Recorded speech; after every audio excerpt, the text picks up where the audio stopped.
She stood at the gate with that smug tilt of her head. Lena, my wife's sister, a woman who never missed a chance to remind me that I married up. "Sorry, Jason," she said, pretending sympathy.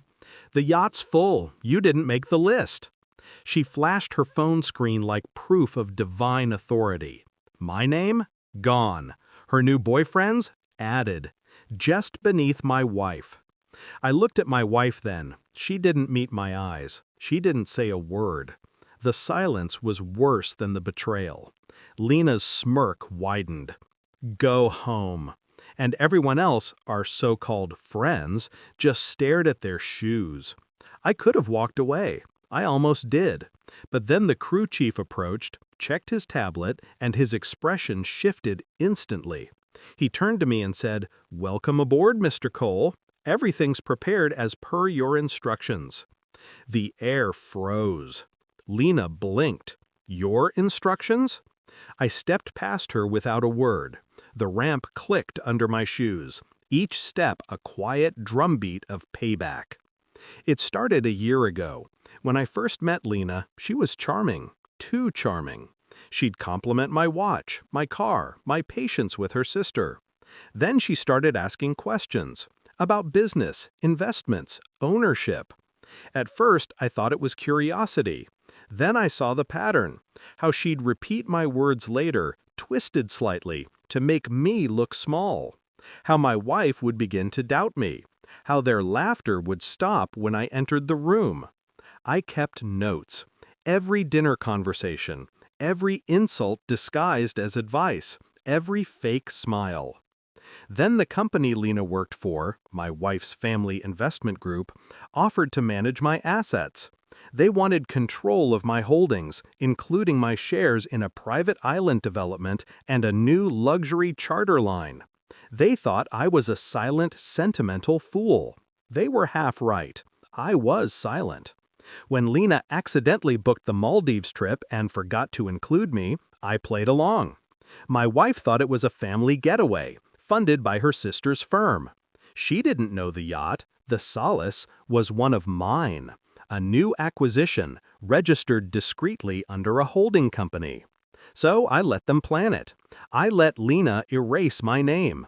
I let her think she'd finally humiliated me publicly. Because I wanted her to. As the engines hummed and the yacht glided from the dock, Lena's laughter filled the deck. She clung to her boyfriend, a polished parasite in designer sunglasses. My wife hovered, torn between guilt and denial. "Jason," Lena called sweetly, "didn't expect to see you here. Change of plans?" I smiled. "Not really. Just decided to visit one of my properties." Her laugh cracked slightly. "Your property?" The captain approached. "Mr. Cole, would you like the crew to serve lunch in the owner's suite or on deck?" Lena's face drained of color. "Owner?" "Yes, ma'am," the captain said. "Mr. Cole finalized the purchase 2 weeks ago." I watched her hands tremble, her grip tightening on the champagne glass. "You bought this yacht?" "No," I said softly. "I built it." Lunch was quiet after that. Every word Lena spoke sounded forced. Every joke fell flat. Her boyfriend excused himself to take a call and never returned. He was quietly escorted off by security at the first port stop. By evening, I invited everyone to the main lounge. The sunset poured gold across the sea, reflecting off glass and gilt. I stood by the window and spoke calmly. I wanted to share some news.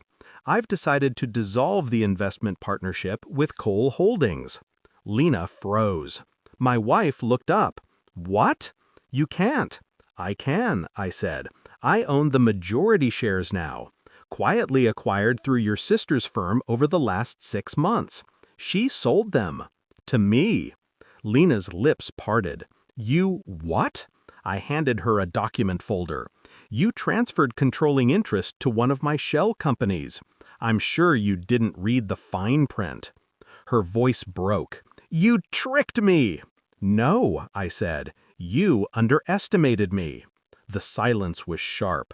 My wife's tears came first, half shock, half shame. Lena's mask finally slipped. You planned this? Of course I did. You wanted to humiliate me? No, I said, stepping closer. I wanted you to remember who you were humiliating. Her face twisted with anger. You think this makes you better than me? No, I said, calm and final. It makes me free.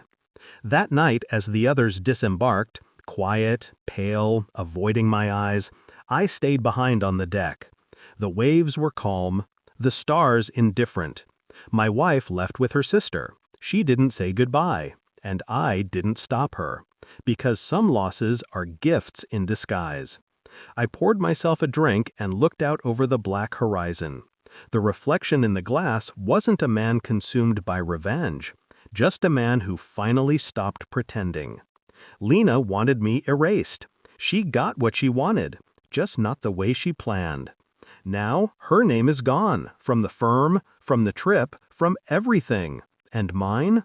Carved into the steel of the yacht she tried to keep me off.